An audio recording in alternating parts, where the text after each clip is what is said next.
फिर अच्छे तरह मैं प्रोफेसर बनूंगा। तो हुआ क्या, मैंने लिख दिया कि यहाँ से मेरी बीएससी चल रही है 2018 से 21, फिर 21 से 23 में करूँगा हैदराबाद सेंट्रल यूनिवर्सिटी से एमएससी, क्योंकि जो मेरे प्रोफेसर थे उनकी मैंने प्रोफाइल देख रखे थे, तो मैक्सिमम से वो हैदराबाद सेंट्रल यूनिवर्सिटी से और बीएचयू से, तो फिर मैंने सोचा कि मैं हैदराबाद को चूज कर लेगा। तो मैं लिख के रख दिया था कि 2021 से 23 तक मैं यहाँ से एमएससी करूँगा। उसके बाद मैं 23 से 28 तक का प्लान भी वहीं कर दिया था कि यहाँ मेरे को पीएचडी करनी है। फिर लॉकडाउन आ गया, तो लॉकडाउन में हुआ क्या कि सब घरों में आ गए, तो हमारा चल रहा था टाइम थर्ड सेमेस्टर कंप्लीट हुआ था, तो टैक्सोनॉमी का सिलेबस था और फोर्थ सेमेस्टर आया था जैसे, तो लॉकडाउन लगा बीएससी,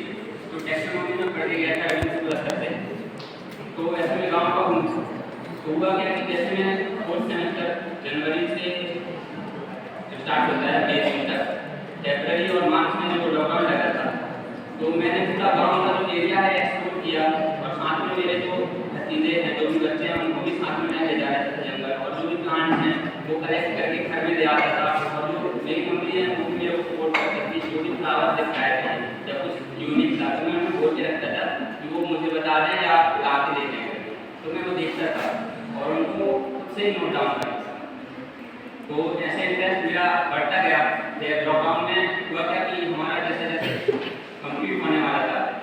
तो हुआ क्या, एक एमएससी करना था, तो मैं एमएससी के लिए पढ़ाई किया। लॉकडाउन में डिसिप्लिन एक जरूरी था कि डिसिप्लिन कैसे रखना है अपने आप में, तो मैंने अपना ही एक रूटीन बनाया कि 4 बजे उठना है, और दूसरा काम दिया नहीं मुझे घर वालों ने कि तुम्हें पढ़ना है, इसके अलावा दूसरा कोई काम नहीं है, तो ये करो।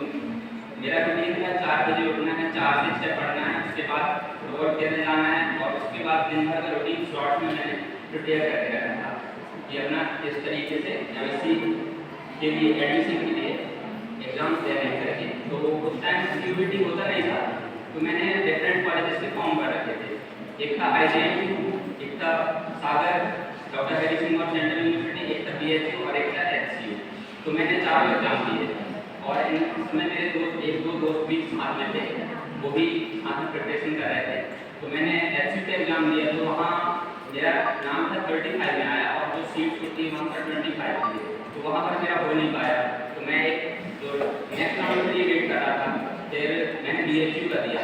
BHU में मेरा फर्स्ट राउंड में ही हो गया था selection, plant genetics and plant breeding, जो हमारे डिपार्टमेंट का अच्छा कैंपस है ये, जो मिर्जापुर में है। तो फिर हुआ क्या कि मैंने घर वालों से पूछा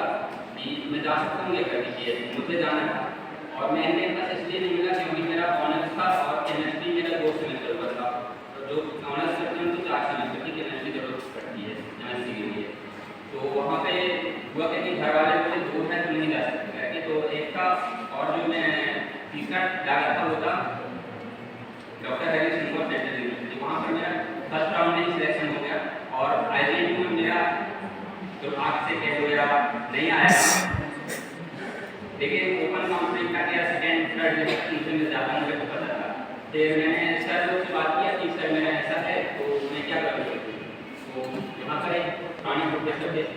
श्रीनिवास भाई सर, तो उन्होंने बताया कि वो भी अच्छा जगह है, वहाँ भी जा सकते हो, और जो सीनियर थे उन्होंने भी बोला कि यहाँ पर हमारे साथ प्रोफेसर के प्रोफाइल हैं, और तुम वहाँ जाओगे तो तुम्हारे पास और 7 हो जाएंगे या उससे भी ज़्यादा होंगे, तो तुम्हारे पास जो डाइवर्सिटी होगी वो बहुत ज़्यादा होगी। तो मैंने उनका बात माना, और वहाँ पर भी मेरे दोस्त लोग थे, उन्होंने भी वहाँ को नंबर बताया, तो मैं चले गया। वहाँ टैक्सोनॉमी के लिए एक अच्छा एक एनवायरनमेंट था, बॉटनिकल गार्डन है और जो आर्किटेक्चर है, ये सबसे जो वहाँ का जो टैक्सोनॉमी है बहुत अच्छा है। जो स्टूडेंट्स BSc MSc के वो हमेशा भी आर्किटेक्चर और जो बॉटनिकल गार्डन है उसको हमेशा एक्सेस कर सकते हैं बॉटनी। तो उन्हें एक लेवल से लेके जो भी है अलग अलग प्रकार के जो प्लांट होते हैं उनका नॉलेज होता है, तो इस फील्ड में बढ़ता गया, और उसके साथ साथ टेक्निकल नॉलेज भी आया। MSc में ये था कि मैं यहाँ से सोच के गया था कि मेरे को गोल्ड मेडलिस्ट बनना है, प्री प्लान था मेरा सर कि मेरे को करना है, लेकिन मैं कर नहीं पाया। तो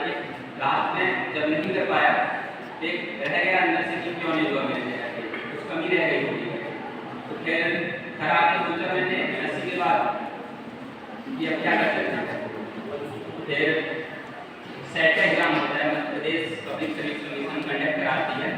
स्टेट विजिबिलिटी टेस्ट, तो उसको मैंने एमएससी के रहते ही दे दिया था। मेरी फाउंडेशन इतनी में बना दिया था कि जो मेरे बीएससी और एमएससी के नोट्स थे वो अभी भी मेरे पास हैं और उनको मैं एक्सेस करता हूँ। अभी भी जब मेरे को बेसिक कहीं पर कमजोर पड़ती है तो मैं जाके उन्हें फिर से प्रिपेयर करता हूँ। और सेट अगस्त में दिया था मैंने और उसके बाद से मैं नेट क्लियर कर रहा था, तो हुआ क्या कि नवंबर तक सेट का रिजल्ट आया।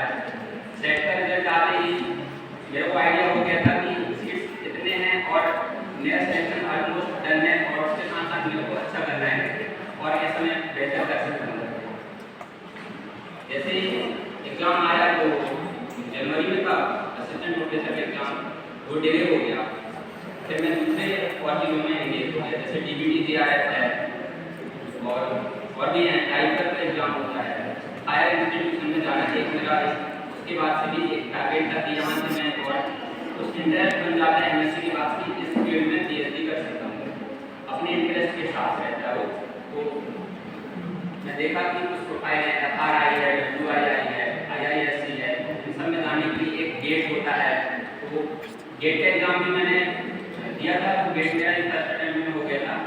और उसके बाद से फिर एक ईयर पोस्टपोन हो गया था फिर से, तो मैंने जून में दिया। उसके बाद से मैं सोचा कि कहीं ये हुआ जाए एग्जाम के बाद, तो फिर से यहाँ पर एक कोर्स निकला प्रोजेक्ट असिस्टेंट का, तो उस पर मैं आया और अपना अच्छा परफॉर्मेंस दिया इंटरव्यू में, उससे मैं यहाँ आ पाया। उसके बाद से वेट कर रहा था कि इंटरव्यू हो। इस बीच में मेरे गाइड जो है कि उन्होंने मेरे को बहुत उसमें मदद किया कि वेट कर सकते हो तुम करके, और अपना प्रोजेक्ट भी डिले हुआ है इससे, और साथ में एक मेरे को पीएचडी में मौका मिला फील्ड में। मैं सभी का धन्यवाद करना चाहता हूँ और जो मेरे टीचर्स हैं यहाँ पर उनका भी, कि आज मैं एक असिस्टेंट प्रोफेसर के रूप में मध्य प्रदेश के जो कॉलेजेस हैं